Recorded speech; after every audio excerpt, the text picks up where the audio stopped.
Good evening and welcome to our first Insiders Tour. My name is Holly Jansen Fulkerson and I am the Executive Director of Memphis Heritage, and we are live tonight from our offices here at Howard Hall. I want to thank everyone for tuning into tonight's program. I see a lot of names on the participants list, a lot of names that I recognized and many more that I don't recognize. And we just want to welcome everyone, our members, our old friends, and our new friends. We are so glad you're here. Before we go any further, I'll tell y'all just a couple housekeeping things. This is a Zoom webinar, so all of the participants' audio and video has been disabled, but we still want to hear from you. We want you to please type in your questions into the chat box and into the Q&A. And if you're tuning in on Facebook Live, please put your questions in the comments, and we will have some time at the end during our question and answer session to get to hopefully at least a few of those. Now back to our introduction. I want to tell you just a little bit about Memphis Heritage in case you're not familiar with our organization. Since 1975, Memphis Heritage has been the only historic preservation nonprofit organization serving all of Shelby County.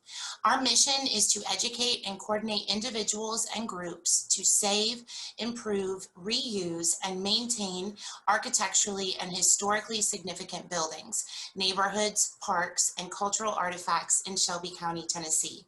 You might know us from some of our major historic preservation campaigns that we've been involved in over the years, including Overton Square, the Tennessee Brewery, Hotel Chisca, the James Lee House, the historic Lauderdale Courts Apartments, the 19th Century Club, just to name a few. We also work to support neighborhoods and other organizations with any historic preservation concerns. We are here to serve our community and to preserve our historic places. And Memphis sure does have a lot of them. With over 11,500 buildings on the National Register of Historic Places, Memphis ranks in the top 10 in the nation for for sites on the National Register. Memberships and donations make up the backbone of our nonprofit organization's operating funds. We have membership levels to fit everyone's needs, and you can explore our membership options at our website at memphisheritage.org. And we also hope that everyone watching tonight will consider making a donation. There's a donate button at the top of our website at memphisheritage.org, and we also have a donate button on our latest Facebook post. Every little bit that you can give helps to support our cause of giving Memphis's past a future, and we really appreciate your generosity. We also have to give a huge thank you to our sponsors tonight, who have been so amazing and are bringing this event to you for free. And that's Looney Rick's Kiss Architects and Lauren Cruz, the developer of the Marine Residence. So now on to the event that you are all here for, and we are just so thrilled to bring you our first Insiders Tour. I'm going to give you a quick overview of the event and we'll get started. So first, we've got a 10-minute video on the history of the Marine Hospital and the area around it. Then we have a short but important message from our friends at AIA Memphis. After that, it's the main event, a wonderful 30-minute film produced by the very talented and everyone's favorite local filmmaker, Willie Bearden. Following that will be a live Q&A session with the architects from LRK and Lauren Cruz. And again, feel free to type in your questions as we go along. We will keep up with them and we will ask them to the panel at the end. So without further ado, let's get on with the program. And we hope you enjoy this historical overview of one of the most unique areas in downtown Memphis. The former U.S. Marine Hospital is located at 360 Metal Museum Drive in the French Fort area of downtown Memphis, overlooking the Mississippi River. It is surrounded by the National Ornamental Metal Museum, Chickasaw Heritage Park, Crump Park, and the French Fort residential neighborhood. The entire area has a rich and diverse history. The first occupants of this land were Native Americans. The area was part of a large prehistoric Mississippian Native American village. The Mississippian culture was a mound-building Native American civilization that flourished from approximately 800 to 1600 current era. This site included at least 7 mounds. Only 2 of the mounds still exist today. This site is believed to have seen its most substantial activity during the Woodland period, which is characterized by several important cultural developments: pottery, more permanent settlements, and increased reliance on gardening and domesticated plants. The village around what would become the Marine Hospital contained pole construction buildings and earthen platform mounds that served as raised platforms for special political or religious buildings that may have looked similar to these. Archaeologists speculate that the site may have last been occupied by the Chickasaws in the 1500s. Some also believe it may be where Spanish explorer Hernando de Soto first viewed the Mississippi River in 1541. Much of the early history of the site is not known. There have been few archaeological investigations, partially because of concerns about human burials there. The investigations that have been completed have recovered evidence of several forts built by the French, Spanish, and Americans that were located in the area after European colonists arrived. The next development came in 1840 when John C. McLemore developed the town of Fort Pickering. He named the town after an early American fort and trading post that was established in 1798 and abandoned a few years later. Early settlers began building homes in the neighborhood around the mounds. This map from 1858 shows the structures and 3 of the Native American mounds. The other 4 are not depicted. During the Civil War, the Confederate Army built Fort Pickering on the site. After Union forces captured Memphis in June of 1862, the Union Army enlarged and expanded several areas of the fort. Built largely through the labor of formerly enslaved people who had escaped or won their freedom, the fortification spanned a length of nearly 2 miles along the South Memphis bluffs. The Native American mound complex was located at the southern end of the fort, and some of the mounds were incorporated into the massive earthworks. 2 of the mounds were used as gun batteries and for munitions storage. Fort Pickering became one of the great supply and staging areas on the Western Front. Within this fortification, the Army built or adapted the numerous structures needed to serve the large number of troops living and passing through the fort, including a hospital, railroad depot, waterworks, and sawmill. Hundreds of formerly enslaved people found work here. They lived in camps and established churches and schools. They also manned the fort's guns as U.S. soldiers. The fort was decommissioned and demolished in 1866, and a vibrant residential area grew in its former location. In the 1870s, discussions began about establishing a Marine hospital in Memphis. The history of U.S. Marine hospitals dates to 1798, when President John Adams signed into law the Act for the Relief of Sick, Disabled Seamen. The law called for the creation of marine hospitals along major American waterways, like the Mississippi River, to offer medical services for merchant marines and other workers and travelers in U.S. waters. The word marine didn't have so much to do with the military. The hospitals were for those who became sick or injured on the water. The first hospitals were set up on the East Coast and came inland as shipping developed on the Great Lakes and Mississippi River. In 1855, a marine hospital was constructed south of Memphis in Napoleon, Arkansas. Napoleon was situated on the Mississippi and Arkansas rivers, an area prime for flooding. By the spring of 1868, part of the hospital was swept away in a flood, and the hospital was vacated.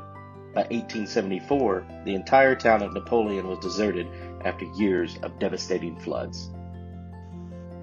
After the Napoleon Hospital's destruction, Memphis was chosen as the location for the new Marine Hospital. The city was in need of a medical facility after several yellow fever epidemics devastated Memphis in the 1870s.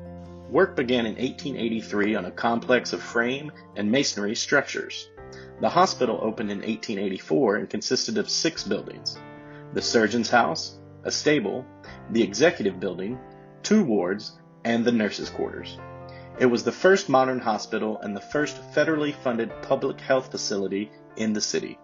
Construction of the complex destroyed at least 1 Native American mound. Shortly after the hospital opened, the Jackson Mound Park Association leased the land across the street and developed an amusement park which opened on July 4, 1887. The park featured a dance pavilion and bandstand on top of the largest mound. It also had a combination restaurant bar, a shooting gallery, a bowling alley, and sleeping rooms for the park staff. In 1913, the city of Memphis purchased the park, and it was renamed DeSoto Park. The neighborhood around it continued to grow. By the 1930s, the Marine hospitals across the country had suffered from years of overcrowding, and it became necessary for them to expand and modernize. Most of the facilities, including the Memphis Hospital, were renovated as part of New Deal programs through the Works Progress Administration. Construction began in 1933 on a new main hospital building. The massive three-story, three-wing structure was built in two phases, one completed in 1934 and the other in 1936. The wards and stables were demolished. In order to make room for the new hospital building, two of the original 1884 buildings were moved. The executive building and the nurses' quarters were shifted about 100 feet each, to the northwest and the northeast respectively. In June 1937, the new main hospital building was dedicated. The Commercial Appeal noted that it was an important addition to the city's growing reputation as a medical center. The hospital served as a refugee camp for thousands displaced during the Mississippi River floods of 1937. The steam laundry building was added in 1939. Amidst the hospital expansion, the Works Progress Administration also constructed a roadway near the hospital, the present Riverside Drive. The project destroyed another mound and also unearthed some 30 burials, including those of federal soldiers. The hospital would go on to operate for another 30 years, seeing thousands of patients. But by the 1960s, Marine hospitals across the country were aging and once again in need of modernization. This factor, along with the rise of private hospitals, caused many Marine hospitals, including the Memphis facility, to close. Change was occurring around the Marine Hospital, too. By the 1950s, the Fort Pickering neighborhood was considered blighted by some. Then the 1960s brought Interstate 55 and urban renewal to the area. The state and federal governments condemned most of the properties in the neighborhood, including Washington Elementary School, and they were demolished. The area would soon be redeveloped as part of a large urban renewal project, which included a new subdivision, French Fort. Because it was developed using federal funds, French Fort was one of the first subdivisions in Memphis to explicitly prohibit racial restrictions. As such, it attracted mostly black families that had very few opportunities to purchase new homes. This advertisement highlights the French New Orleans influence of the brick homes, tastefully decorated with wrought iron. It also touts history of DeSoto Park at your door, views of the city skyline, and close access to the interstate. Meanwhile, back at the Marine Hospital, the former campus was split into two parcels, each retaining 3 buildings from the complex. The western portion was deeded to the city of Memphis, and the federal government retained ownership of the eastern portion. In 1976, the National Ornamental Metal Museum began leasing the buildings on the western portion, the 1884 Executive Building and 2 1930 staff quarters. Since opening in 1979, the Metal Museum has renovated the 3 historic buildings and also constructed the blacksmith shop, Lawler Foundry Repairs and Restoration Lab, and installed a gazebo overlooking the river. The eastern portion includes the 1930s main hospital building, the 1939 steam laundry, and the 1884 nurses' quarters. These buildings served various functions for the federal government into the 1990s, including operating a U.S. Army Reserve Center and the headquarters of the National Guard. This Coke machine is a remnant of that era. So what's going on in the neighborhood today? French Fort remains a vibrant community and one of the most unique residential neighborhoods in Memphis. In 1995, DeSoto Park was renamed Chickasaw Heritage Park, thanks to the efforts of the Chickasaw Heritage Movement, a group founded to improve the lives and honor the spiritual heritage of Native Americans in Memphis. The one-of-a-kind Metal Museum is planning an expansion of their facilities, which includes a possible move to Rust Hall in Overton Park and a conversion of the existing museum grounds into an artist-in-residence program. In 2003, Lauren Cruz purchased the former federally owned eastern portion of the property. In 2019, the 3 buildings were listed on the National Register of Historic Places, and restoration began on what will soon become the Marine Residence, one of the most incredible adaptive reuse projects Memphis has ever seen.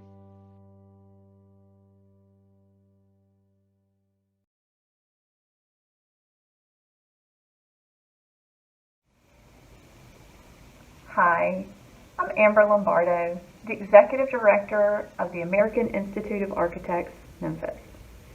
I'd like to talk a little bit about historic tax credits and how they can enhance cities like Memphis that have a tremendous inventory of incredible historic architecture that's aging and needs a little help. Let's begin. The federal historic tax credit enables property owners to claim on their annual tax return 20% of qualified expenses for the rehabilitation of historic income-producing buildings. Each year, the federal historic tax credit leverages nearly $6 billion annually in private investment across the country. In addition to that 20%, 37 states have state historic tax credit programs that offer as much as 25% additional credit for rehabilitation expenses. If you're following me, that's a combined 45% credit for rehabilitation costs, and that's before other grant programs are applied. Tennessee, unfortunately, is not one of the states that offers the additional credit. This makes it tough for us to attract preservation efforts if other states are being considered as potential candidates for investment. My previous role was as the Executive Director of the Mississippi chapter of the AIA, where we worked for many years with other statewide partners to advocate for continuation of the state historic tax credit program. A large part of our work was to educate Mississippians, property owners, developers, and even lay people about how to apply for this combined 45% credit. We documented case studies of small towns like Water Valley who used the credits on multiple small buildings in order to spark a downtown revitalization that has been heralded nationwide, even into the White House convening on rural placemaking. It is a game changer for Mississippi's small towns and urban centers alike. For several years, the AIA components in Tennessee have been advocating for legislation to create a Tennessee historic tax credit program. Even with broad bipartisan support, the bill has not yet made it through to become policy. Because similar programs have been implemented in 37 other states, we have the benefit of credible research data that proves this program returns as much as $6 for every $1 invested. It turns empty, dilapidated halls into vibrant restaurants, breweries, boutique hotels, and more, generating sales tax revenue, jobs, income tax, and endless neighboring businesses that emerge to support them.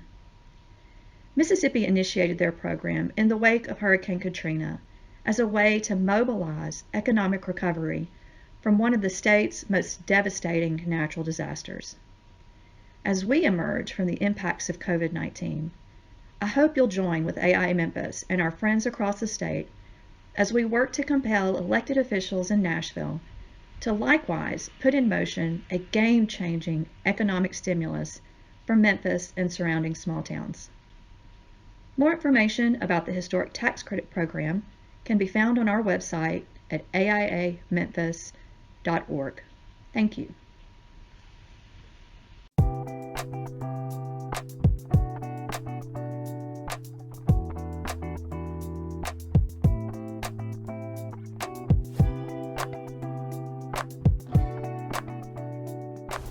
Well, I'm Lauren Cruz, and I'm the owner and developer of the U.S. Marine Hospital, which we're converting into rentals, apartments, and it'll be named the Marine Residence.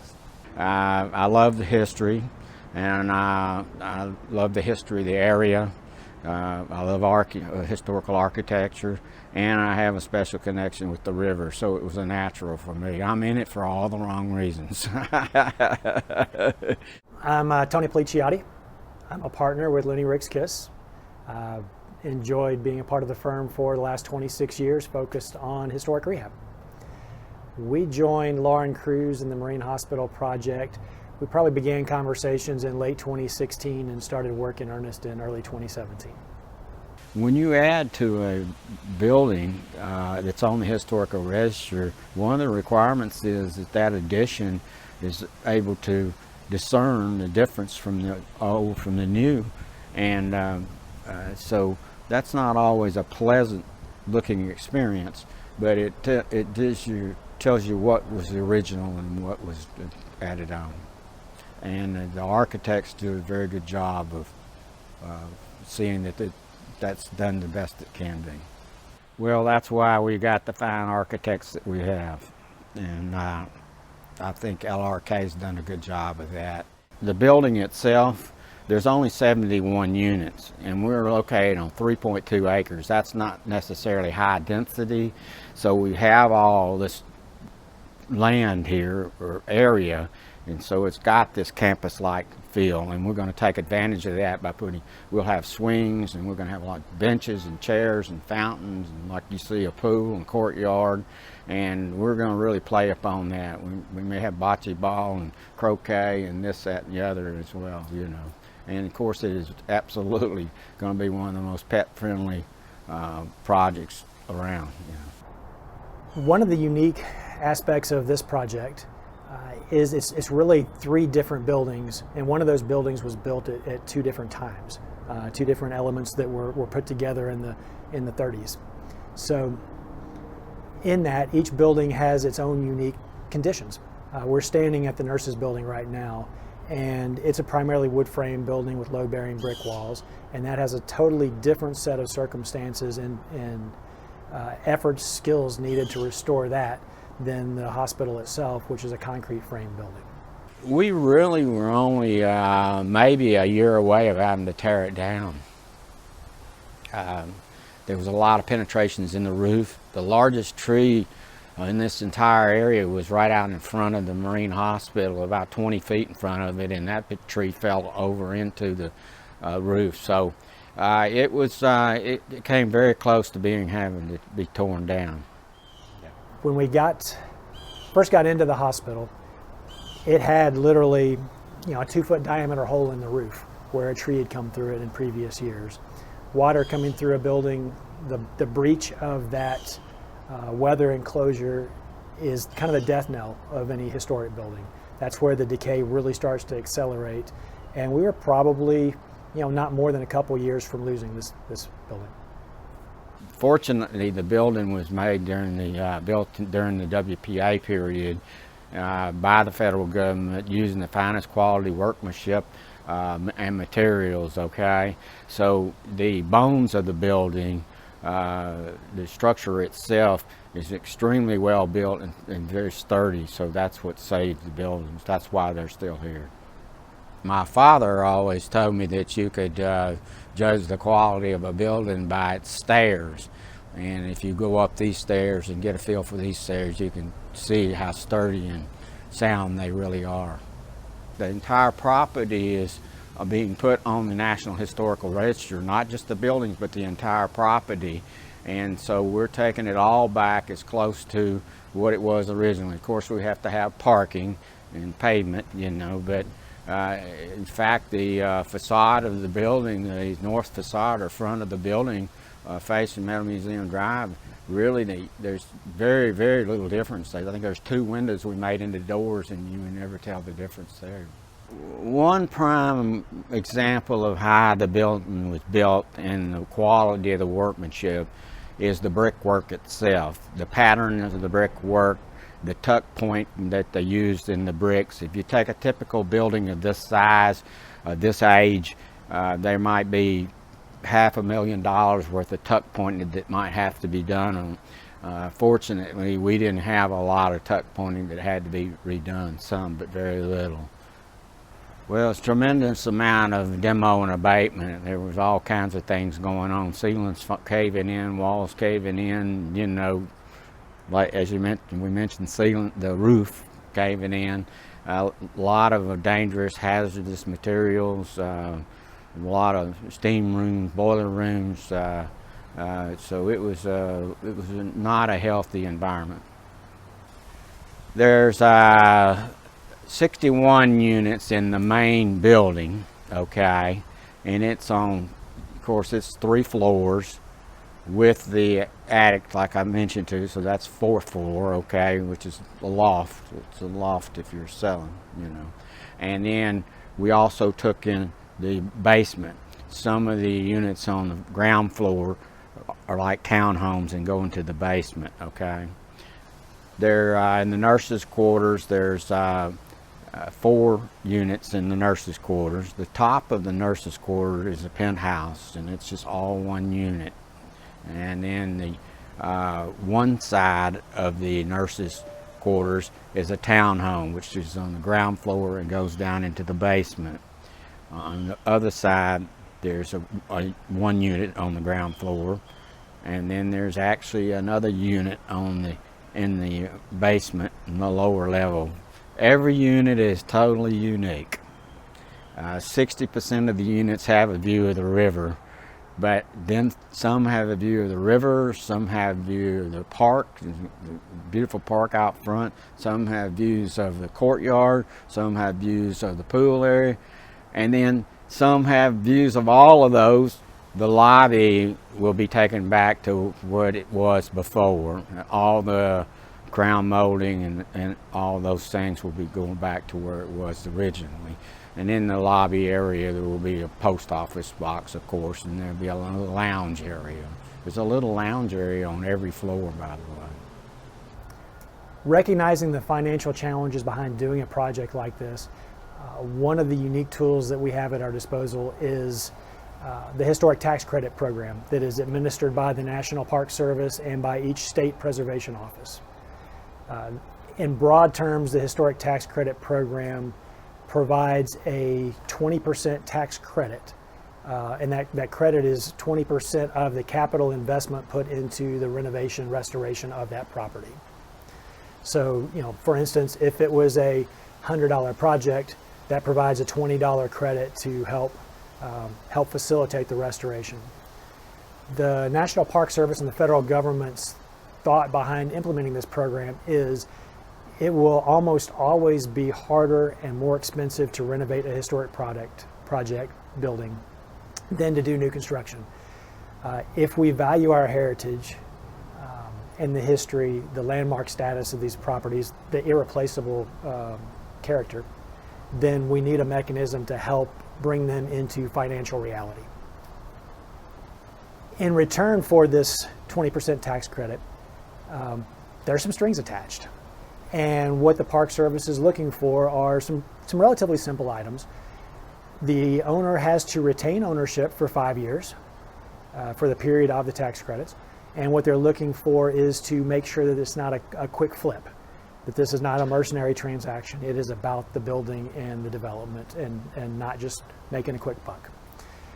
They also look for it to be a significant capital investment, equal to 50% or more of the capital cost of the project. And that's really intended to head off somebody getting the credit just simply for maintenance work, for a simple roof repair or a paint job. They also publish a list of 10 guidelines that you have to then design the building around. And some of these guidelines cause a developer to incur additional cost. They are simple things like they want to see the original material retained where it can be retained. Where it needs to be replaced, they want it replaced in kind. Where it can't be replaced in kind, they want it replaced with something that's a very close replica.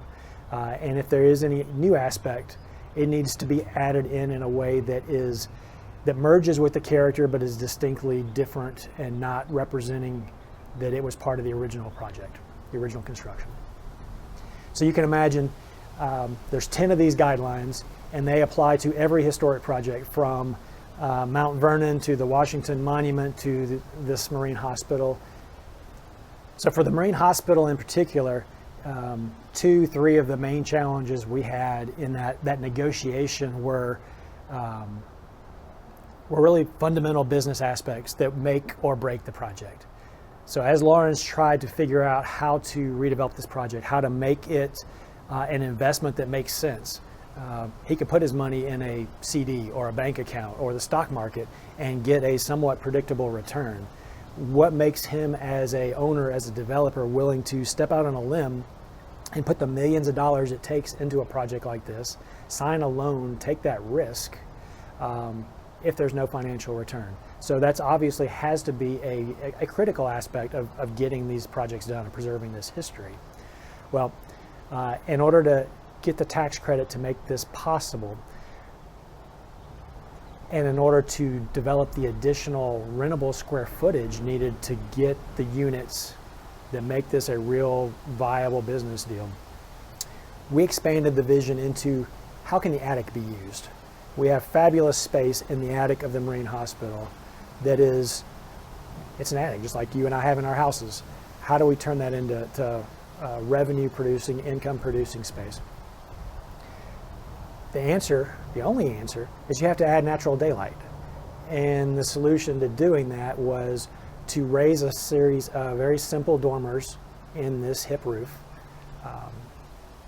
but do so in a manner that the National Park Service would find acceptable and in keeping with their guidelines. If you look at the roof line, they are done in very discrete colors.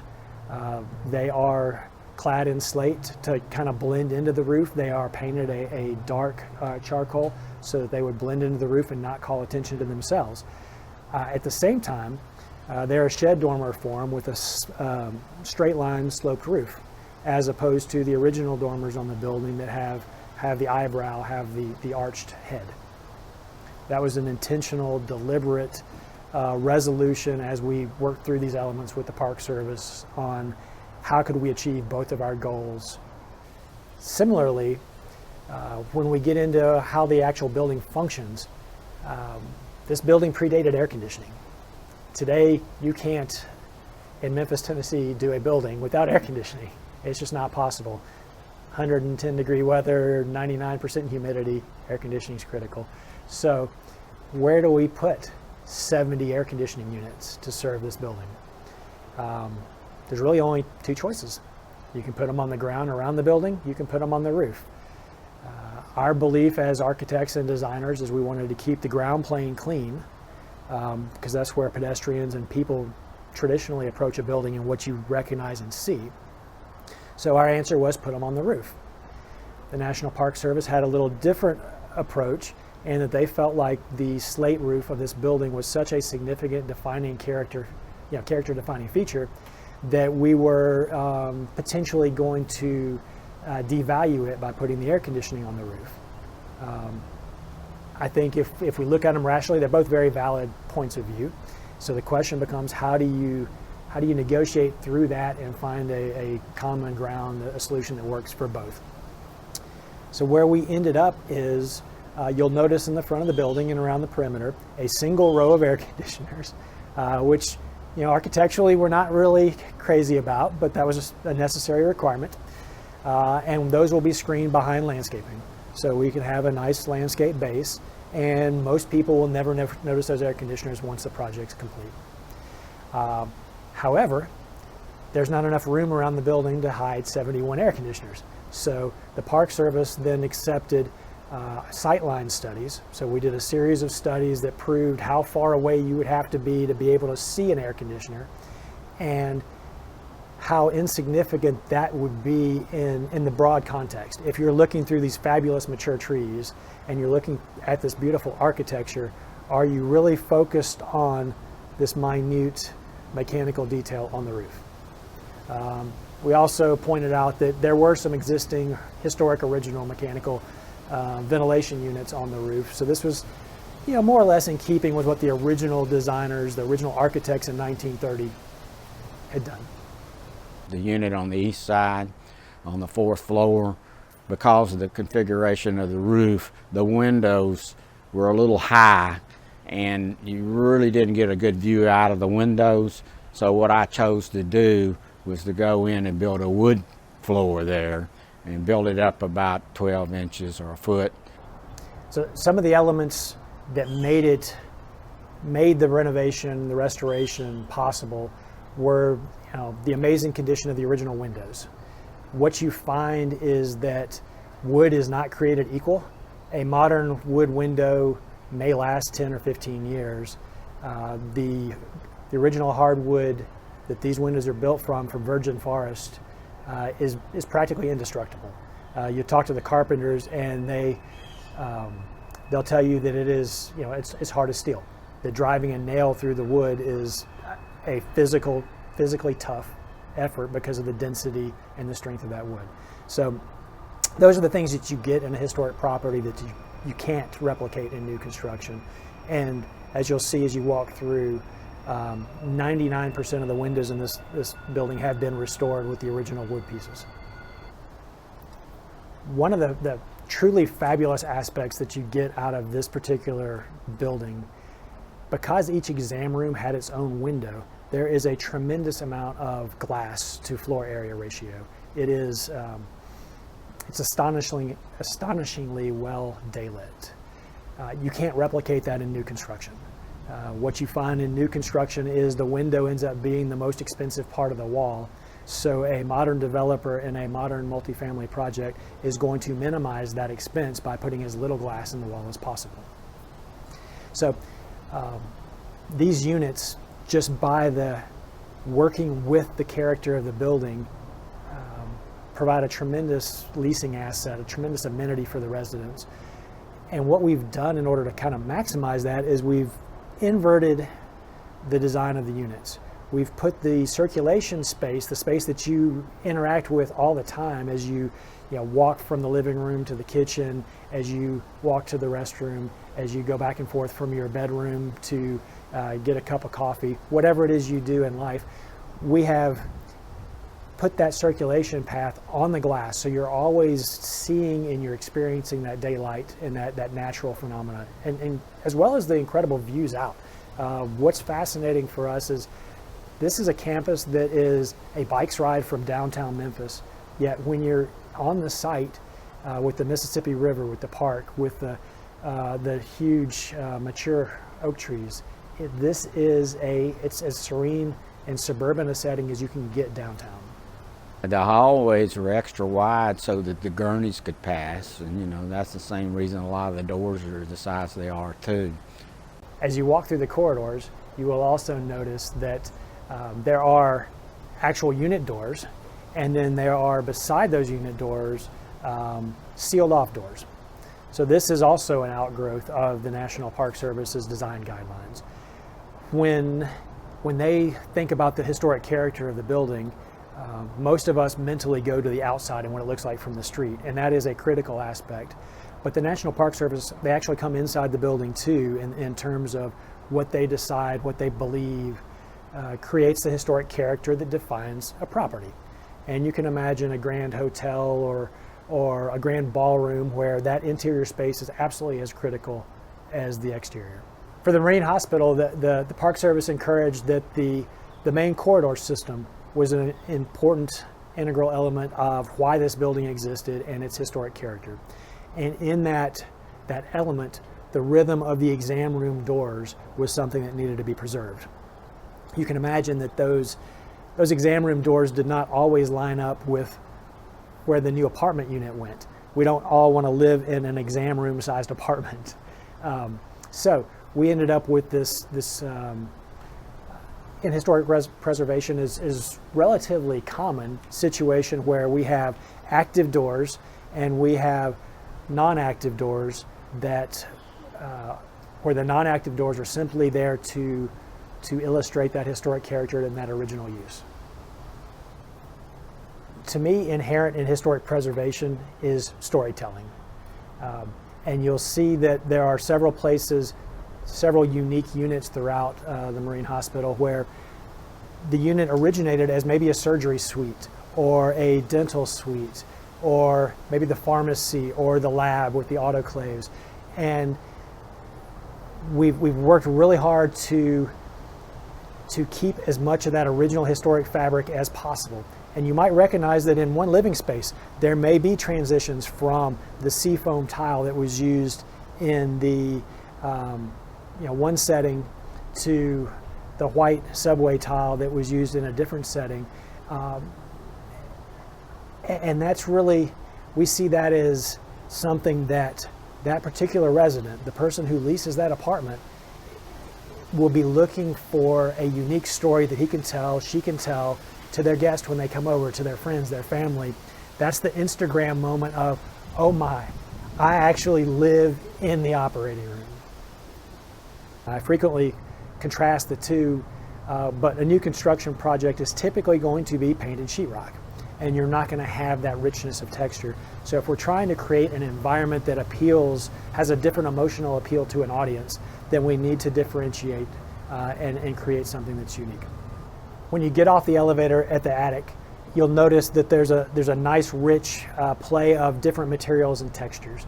And this is done very strategically in order to create a unique pattern that helps a historic property stand out from new construction. There are also the old vault door that you go through to enter into 2 of the units. The main building was listed on the National Register of Most Haunted Places in America.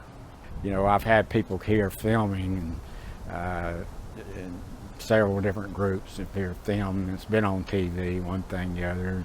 They've claimed to see things or one thing or the other, but I've never seen anything. And I've been through it 1,000 times, believe me. The only thing I've ever seen was a bunch of wild-looking, scary cats. I think it's just going to have a lot of people that live here, I think, are going to be active people and people that like to be outdoors. And it was just such a perfect spot with the pool between the Marine Hospital with the nurses building as a backdrop to it. The codes are a big part of a building today, from earthquake codes to porches to fire alarm systems to fire escape, windows, excess ingress, very complicated. It's a big part of the development of a building.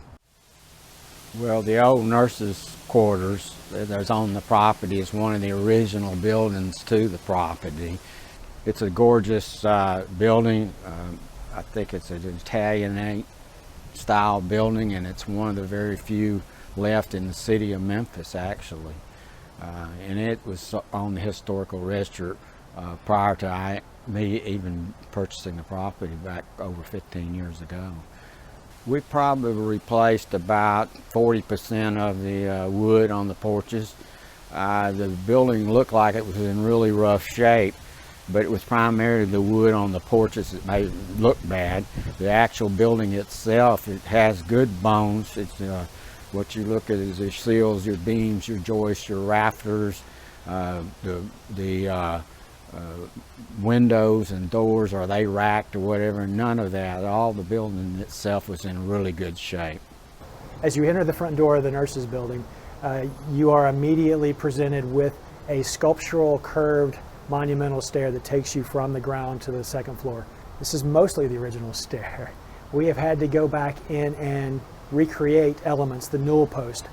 Lauren had the forethought to salvage and save one of the original newel posts. So that is being used as a template to rebuild each one of them so that as you enter, it will retain that historic character. It is amazing that the Marine Hospital, this original natural brick, is so beautiful. That's part of the original character. You'll notice the nurses' building was painted in the past. Painting brick is a big topic. There's a movement now to do that. There's a movement to use really inexpensive brick and paint it almost as a cost-cutting measure. What happens is if the wrong paint is used, that accelerates and promotes the decay of the brick. Brick is a clay, a natural product that is porous. It absorbs water. It's one of the few materials that actually grows over time. Concrete, for instance, it shrinks over the years. Wood shrinks. Brick grows because it's porous, it absorbs water. When you coat it with an impervious, non-breathable coating, it's impossible to make that coating perfect. There's always going to be defects. There's going to be a small recess that doesn't get coated. There's going to be a crack that forms over time. Water will get into that brick. And if a non-porous coating is used, that water will freeze and thaw, and as it does, it will literally pop the face of the brick off. So that's one of the elements that is crucial in historic rehab, is not painting a brick building that has never been painted. If it has been painted before, then great care has to go into picking a coating that is compatible with the coating that's on it, but also breathable so you don't trap that moisture into the wall. Even the roof of this particular building, which is a turn tin roof, it's soldered pieces of tin. It's amazing, but it really didn't have any real leaks on it. It had a few maybe on the corners where the gutters were, but but mainly very few leaks. The people that I take through the building, I take them through the main building first, and when you take them through the main building, they start out by saying, I love this unit because it looks out over the river, or I love this unit because it looks out over the courtyard and the pool area. And so by the time most people get through the main building, they've picked out 6 or 8 of the favorite, okay? And then I take them into the nurses building, and they go upstairs and they see the penthouse of the nurses building, for example. They love that. And I always intentionally hold off the maintenance building to the last because it's the one that has the biggest surprise. Even though it looks a little more plain Jane from the outside, it is a very cool building inside. Like I said, it has the New York loft looking units in it and all the big windows. Well, the maintenance building was built in like 1939. We call it the maintenance building. It was actually a maintenance and laundry room. And it was where they did all the uniforms and laundry. And it had a boiler room down below that generated steam for the buildings.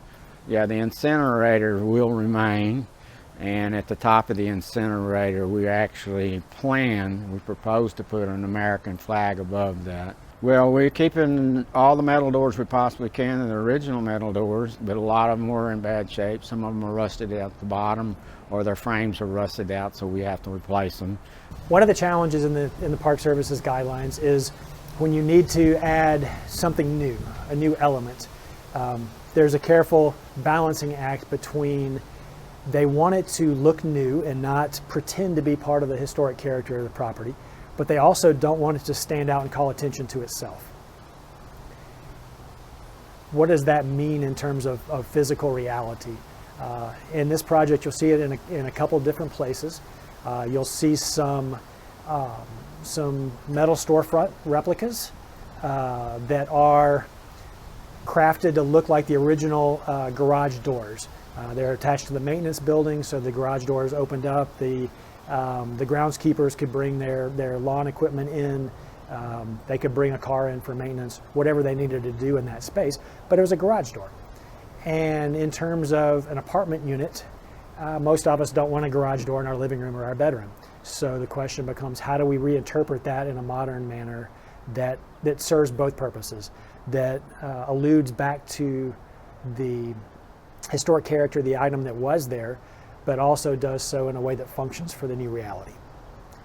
One thing I would like to mention is that take a good look at it, because you can see what it was before and you can see what it is today, and it'll be preserved like this forever, I guess.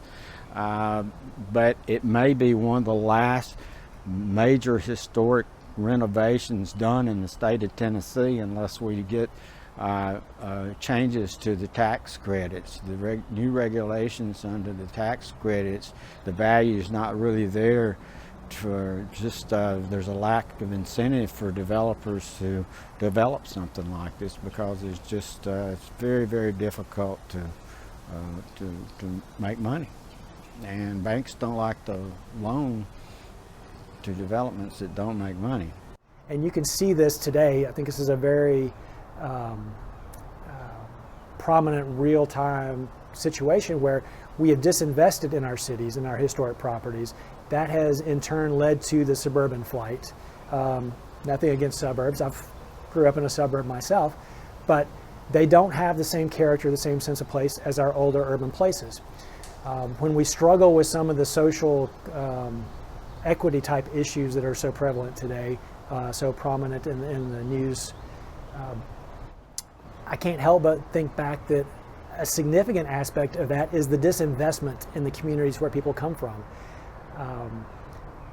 There are studies where human beings psychologically and emotionally react to the spaces they're in. When you walk through a forest, that has a very distinct impact in rejuvenating people.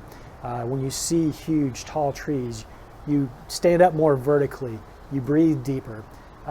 When you go to Europe and you experience the tremendous cathedrals, it's the same thing. You get that moment of pride, and people's physical posture changes as you watch them walk in and through these spaces. So if you're in a neighborhood or if you're in a community where there is decay, where there are buildings that are falling down or simply just abandoned and boarded up, that has the same but inverted emotional impact on the individual. So from a social equity standpoint, from a how do we help one another, how do we create a better community, historic preservation is absolutely the bedrock.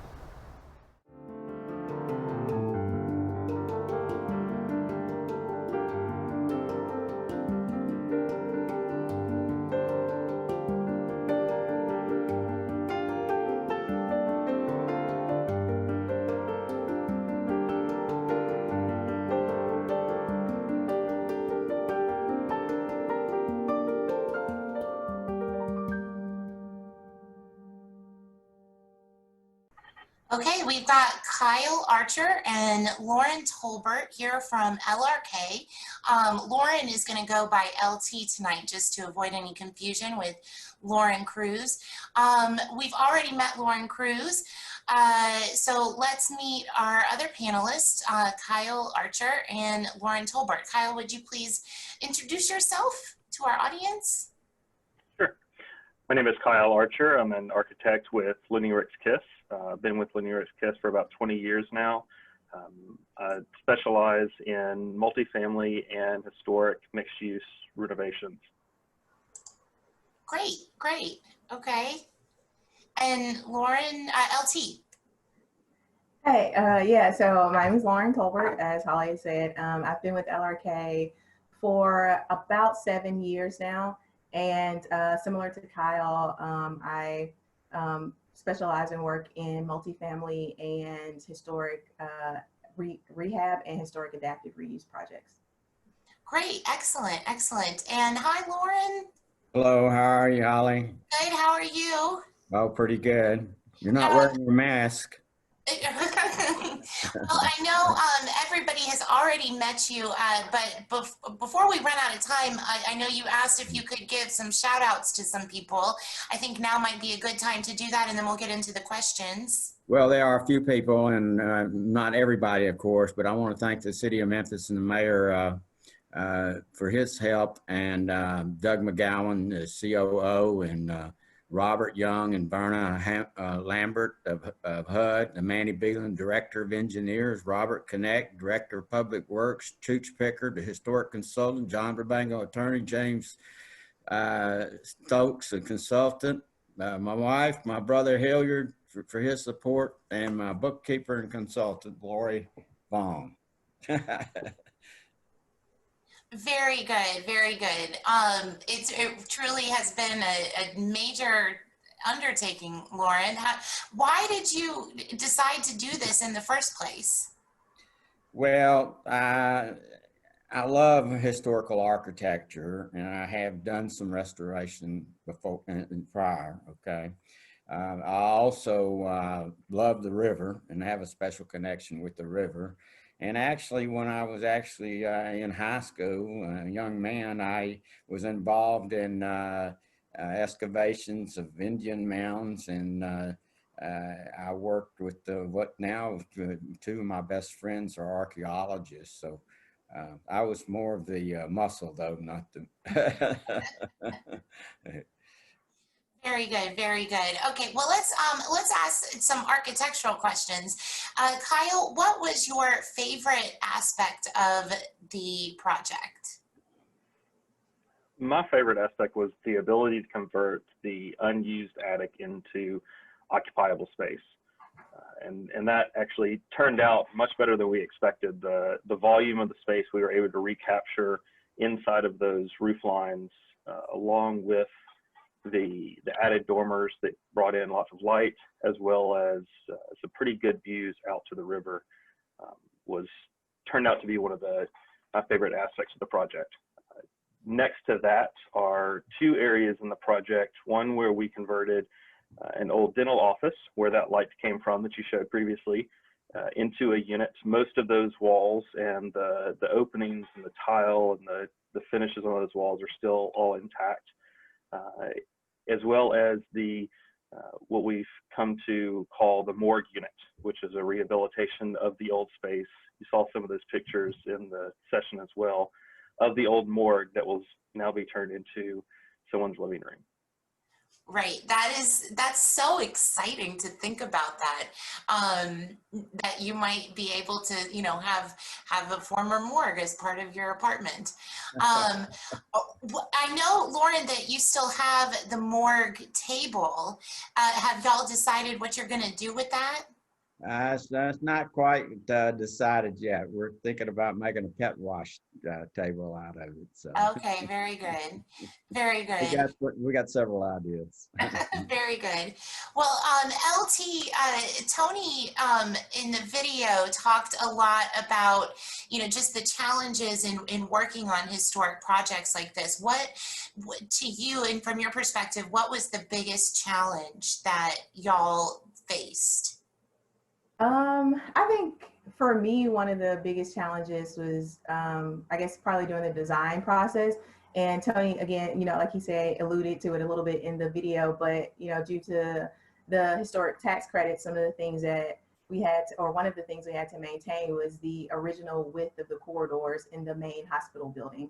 And so because of that, we had to maintain the original width of what was the previous exam rooms for the apartment units. And so it was kind of a challenge trying to get a good layout for some of those units. But I think it forced us to, look at things a little bit differently than what we may normally lay out a unit for. And so I think the end result was some pretty unique unit layouts. And so in the end, I guess it seems like what I felt like one of the biggest challenges was actually became like one of the greatest assets of the project. Yeah, absolutely. That's one of my favorite things about this entire project is the, the different textures that are available in each apartment. And, you'll see up to 3 or possibly even more, different types of flooring and different walls. It's just so special and so unique. Lauren, you might be the best person to answer this. When can we expect the apartments to be ready to be occupied? Well, we're looking at early December, but it is construction. And so there's always can be surprises, but we're looking for the 1st of December. Okay, very good, very good. And I know the Marine Residents started a Facebook page recently, so everybody will be sharing that on Memphis Heritage's page. So please make sure you like that, and you can hear more information. All right, everybody. Well, there's not been as many questions as we anticipated, and we are a little bit over on time. So I think I'm going to go ahead and close out here. Thank you all so much for tuning in tonight and for being so patient with some of our technical difficulties and the microphone being on and all of that. Overall, we're just so glad that you're interested in historic preservation in our city, and we can't wait to see the finished product, Lauren. You're amazing. So thank you so much, everyone. Good night. Thank everyone. Bye-bye. Thank you. Thanks.